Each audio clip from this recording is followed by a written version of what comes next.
नमस्कार दोस्तों। जय श्री कृष्ण। राधे राधे। दोस्तों, आज के इस वीडियो में हम जानेंगे कि महिलाओं को किस दिन अपने बाल जरूर धोने चाहिए ताकि आपके पति को हर कार्य में सफलता मिले।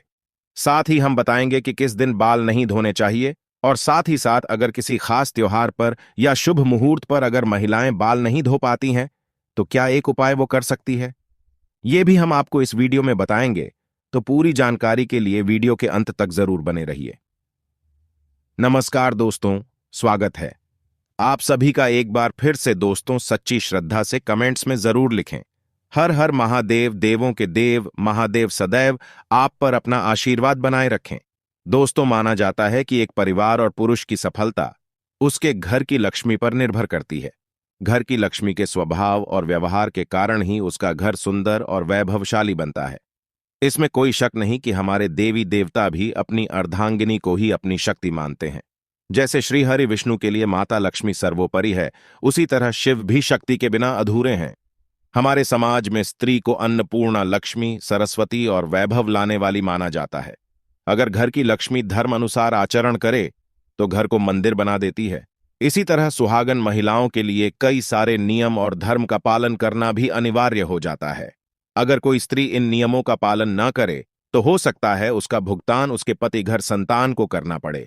इसी बात को ध्यान में रखते हुए आज हम आपको सुहागिन महिलाओं को कब बाल धोने चाहिए और कब नहीं, इसके नियम बताने जा रहे हैं, जिनसे सुहागिन महिलाएं जान सकती हैं कि कौन सा वार और त्योहार बाल धोने के लिए उत्तम होता है और किस दिन बाल धोना अशुभ कारक है। लेकिन उससे पहले आपसे रिक्वेस्ट है कि वीडियो को लाइक करें, अपने दोस्तों के साथ शेयर करें, और अगर आपने अभी तक चैनल को सब्सक्राइब नहीं किया है तो सब्सक्राइब करके बेल आइकॉन जरूर प्रेस करें।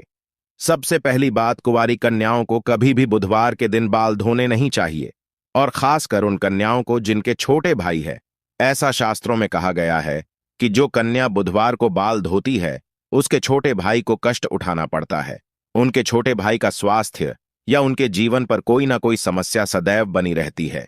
इसीलिए बुधवार के दिन अपने बाल ना धोए। दूसरी बात दोस्तों, आज का समय बदल रहा है, जिससे लोग प्रभावित होकर किसी भी शुभ त्योहार, शुभ तिथि या मुहूर्त में बालों को काटने या धोने के चलन से जुड़ गए हैं। लेकिन हिंदू पंचांग के अनुसार महिलाओं को किसी भी शुभ तिथि पर बाल ना तो कटवाने चाहिए और ना ही धोने चाहिए, बल्कि एक दिन पहले ये सारे काम कर लेने चाहिए। उस दिन बाल धोना या कटवाना शुभ नहीं माना जाता, और खासकर एकादशी, अमावस्या और पूर्णिमा पर बाल बिल्कुल भी ना धोएं। इससे आपके मस्तक पर चंद्रमा का प्रभाव पड़ने लगता है। तीसरी बात, ये सदैव याद रखें कि अगर आप किसी वार का व्रत रखते हैं तो उस दिन भूल से भी बाल ना धोए। जैसे अगर आपने सोमवार का व्रत रखा है तो उसके एक दिन पहले बाल धोकर अपशुद्ध हो जाएं। जिस दिन व्रत रखते हैं उस दिन बाल कदापि न धोएं। और अगर किसी कारणवश आपको उस दिन बाल धोने पड़ जाए तो आप ये उपाय कर सकते हैं। आप अपने बालों में कच्चा दूध लगाकर बाल धो सकते हैं। चौथी बात, सुहागन महिलाओं को गुरुवार के दिन बाल नहीं धोने चाहिए। इस दिन न सिर्फ महिलाओं को बल्कि पुरुषों को भी ना ही बाल कटवाने चाहिए और ना ही धोने चाहिए। आपने शास्त्रों के अनुसार भी सुना होगा कि गुरुवार के दिन घर में पोछा नहीं करना चाहिए। बृहस्पति देवताओं के गुरु माने जाते हैं। ऐसी मान्यता है कि गुरुवार के दिन बाल धोने से या कटवाने से घर में आर्थिक समस्याएं उत्पन्न होने लगती हैं। आपके ग्रह भी अपनी दशाएं बदलने लगते हैं।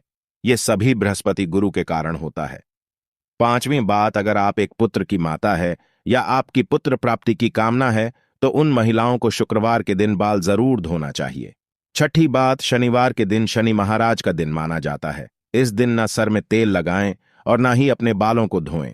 इससे शनि की कुदृष्टि आप पर बनी रहती है, और अगर किसी कारणवश आपको शनिवार के दिन बाल धोने पड़ जाए तो आप थोड़ी सी हल्दी में बेसन को मिलाकर पहले बालों पर लगा लें और उसके बाद आप बाल धो सकते हैं। पर ध्यान रखें कि बहुत ज्यादा आवश्यकता होने के कारण ही आप शनिवार के दिन बाल धोएं, अथवा इस बार को आप बाल कदापि ना धोएं।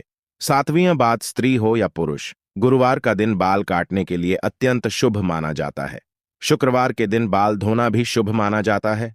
शुक्रवार के दिन माता लक्ष्मी का होता है और इसीलिए महिलाएं इस दिन अपने बालों को अवश्य ही स्वच्छ करें। इससे माता लक्ष्मी की कृपा आप पर अवश्य बरसेगी। शास्त्रों में एक और मान्यता है, सुहागन स्त्री अपने मांग में सिंदूर भरकर किसी भी पूजा में शामिल हो सकती है, क्योंकि मांग का हिस्सा गंगा सिंदूर का माना जाता है, जो सुहागन स्त्री के सौभाग्य को दर्शाता है। जिसे स्वयं देवता भी नहीं नकार सकते। हालांकि पुरुष को सदैव नहाने व बाल धोने के बाद ही पूजा आदि में शामिल होना चाहिए, लेकिन सुहागन महिलाएं बिना बाल धोए सिंदूर लगाकर भी पूजा यज्ञ में शामिल हो सकती हैं। लेकिन दोस्तों, बात जब सिंदूर की आती है तो सिंदूर से जुड़ी ये खास बात मालूम होना बहुत जरूरी है, वरना इसका गलत तरीके से किया गया उपयोग आपके पति की मृत्यु का कारण भी बन सकता है। दोस्तों, अगर आपको देखना है कि आपका पति आपसे प्रेम करता है या नहीं, तो ऐसे में आपको अपने पति के हाथों से सिंदूर लगवाना चाहिए और देखना चाहिए कि अगर आपकी नाक पर थोड़ा सा भी सिंदूर गिरता है तो वो आपसे बहुत प्रेम करता है। सुनने में फिल्मी लग रहा होगा, लेकिन ये बात बिल्कुल सच है। दरअसल शास्त्रों की माने तो कहा जाता है कि जब कभी पति द्वारा सिंदूर नाक पर गिरता है तो पति पत्नी के प्रेम को दर्शाता है और आने वाले समय में भी उनका रिश्ता और भी गहरा होता चला जाता है। इसके अलावा जब आप खुद से सिंदूर लगाती है और अनजाने में अगर वो सिंदूर नाक पर गिर जाता है तो इसका मतलब है पति की तरफ से आपको कोई खुशखबरी मिलने वाली है। हिंदू धर्म में सिंदूर का बहुत खास महत्व है, लेकिन सिंदूर से जुड़ी ये जानकारी अगर आपको नहीं है और आप भी ये गलती करती है तो आप बहुत भारी संकट में पड़ सकती है और आपके पति को इसका भुगतान करना पड़ेगा। सिंदूर एक महिला के लिए उसके सुहाग की निशानी होती है। जब हम कभी किसी शादीशुदा औरत को देखते हैं तो उसके माथे पर सिंदूर जरूर लगा होता है। एक शादीशुदा औरत को सिंदूर के बिना अधूरा माना जाता है। हिंदू पौराणिक कथाओं में सिंदूर का आध्यात्मिक महत्व माना जाता है।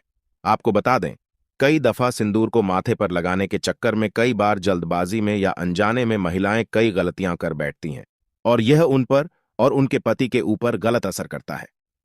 दोस्तों, नंबर 1, मान्यताओं के अनुसार जो स्त्री बीच मांग में सिंदूर लगाने की बजाय किनारे पर लगाती है तो उसका पति भी उससे किनारा कर लेता है।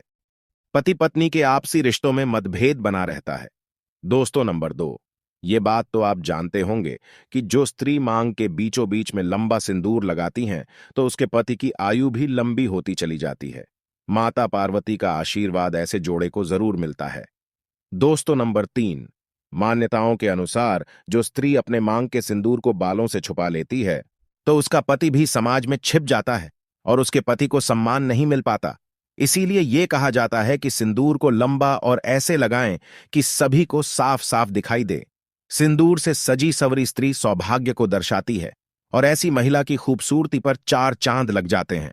दोस्तों, नंबर 4, माथे पर सिंदूर लगाते वक्त महिलाओं को काफी सावधानी बरतनी चाहिए। यह तय कर लेना चाहिए कि सिंदूर को माथे के बीचों बीच लगाया जाए। अगर किनारे पर कोई महिला सिंदूर लगाती है तो माना गया है कि उसका पति से लड़ाई झगड़ा होना शुरू हो जाता है और पति किसी दूसरी स्त्री की तरफ आकर्षित हो जाता है। इसीलिए सिंदूर को हमेशा माथे पर लंबा लगाना चाहिए। दोस्तों, नंबर 5, माथे पर सिंदूर लगाते वक्त अगर हाथों से गिर जाए तो अपशगुन माना जाता है। यह आपके रिश्ते में दरार आने का संकेत है।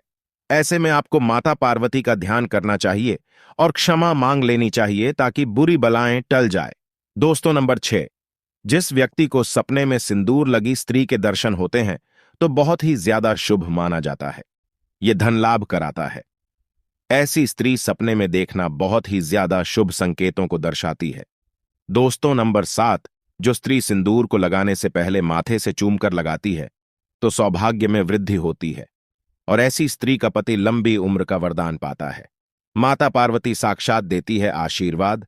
दोस्तों, नंबर 8, हिंदू धर्म में नवरात्रि, करवा चौथ और दीपावली जैसे महत्वपूर्ण त्योहारों पर अगर पति द्वारा पत्नी मांग में सिंदूर लगवाए तो बहुत ही ज्यादा शुभ माना जाता है।